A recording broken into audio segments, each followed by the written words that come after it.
और चिंता मत करिए, समय आने पर बुलडोजर एक्शन भी, उसकी तैयारी भी रहेगी। विभाग के द्वारा छापेमारी की कार्रवाई भी होती है। उत्तर प्रदेश के अंदर कोडिन कफ सिरप के मामले में जिसको नेता विरोधी दल, मैं तो ये मानता था कि उम्र के चौथे पड़ाव पर व्यक्ति सच बोलने का आदी कम से कम इस उम्र में तो होगा ही, लेकिन इस उम्र में भी इस समाजवादी उनको झूठा बुलवा देते हैं। इस उम्र में तो कम से कम उसे झूठ मत बुलवाओ भाई, सच बोलने के उनको आदी होना चाहिए। और तो चेयर पे बैठ चुके हैं, लंबे समय तक स्पीकर के रूप में उन्होंने सदन को आगे बढ़ाया है। कोडिन कफ सिरप से उत्तर प्रदेश के अंदर कोई मौत नहीं हुई है।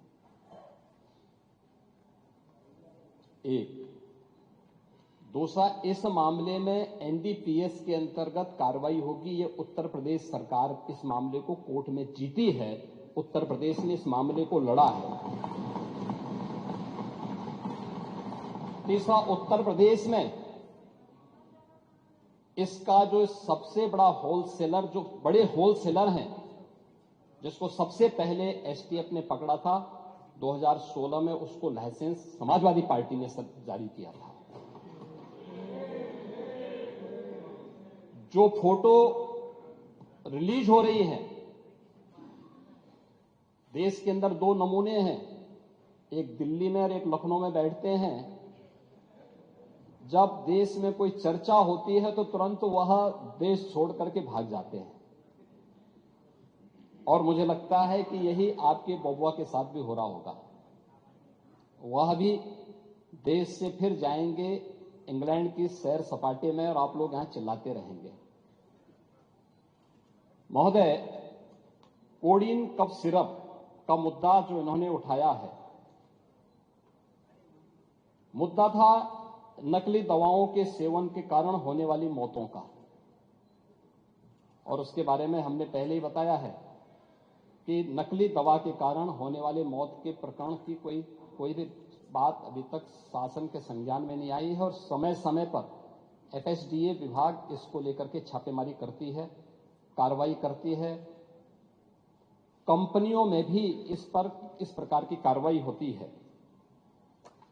यूपी के अंदर कोडिन कफ सिरप, इसके केवल स्टॉकिस्ट हैं, होलसेलर हैं। इसका यहां पे प्रोडक्शन नहीं होता है। ये मध्य प्रदेश में, हिमाचल में और अन्य राज्यों में होता है। और जो मौत के प्रकरण सामने आए हैं, वे मौत के प्रकरण अन्य राज्यों में आए हैं। जिन राज्यों में आए हैं, वह जो भी प्रकरण सामने आए हैं, यह तमिलनाडु में बने हुए एक सिरप के कारणों सामने आई है। ये पूरा प्रकरण इलीगल, यानी इसमें एडिटेशन का भी नहीं है, यह इलीगल डाइवर्जन का है।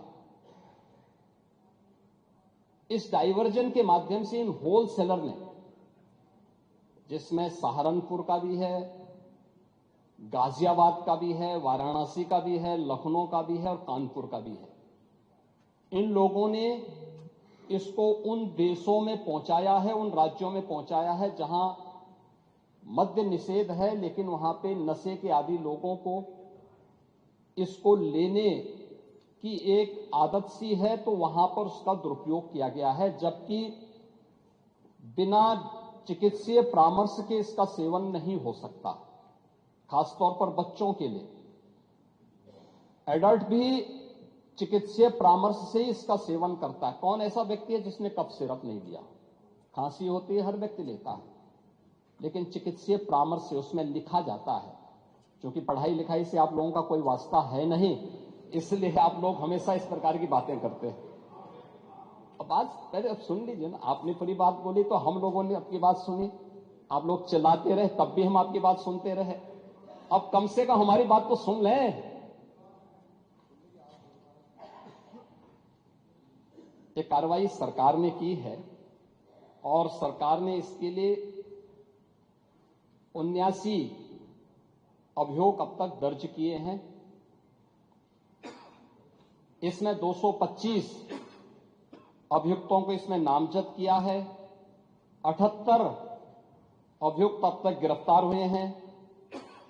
134 फर्म पर एक छापेमारी की कार्रवाई हुई है और इसमें अब तक जिन क्षेत्रों में ये आई हुई अलग अलग राज्यों से जुड़े हुए यह सभी केंद्र हैं और मुझे लगता है अगर आप इसकी गहराई में जाएंगे तो घूम फिर करके वही मामला है कि वो कहीं ना कोई समाजवादी पार्टी से जुड़ा हुआ नेता या उनसे जुड़ा हुआ कोई ना कोई व्यक्ति उसकी चपेट में आता है और इल्लीगल ट्रांजैक्शन भी जो हुआ है वह भी आपकी लोहिया बहाने के एक पदाधिकारी के अकाउंट के माध्यम से हुआ है। एसटीएफ इसकी जांच कर रही है। इस पूरे मामले में हाईकोर्ट से उस पूरे मामले को एनडीपीएस के अंतर्गत इस मामले में मुकदमा चलना चाहिए। यह उत्तर प्रदेश सरकार ने इस लड़ाई को लड़ा है और उसको जीता है और इस मामले में कोई भी अपराधी छूटने नहीं पाएगा। और चिंता मत करिए, समय आने पर बुलडोजर एक्शन भी उसकी तैयारी भी रहेगी। उस समय चिल्लाना मत करो।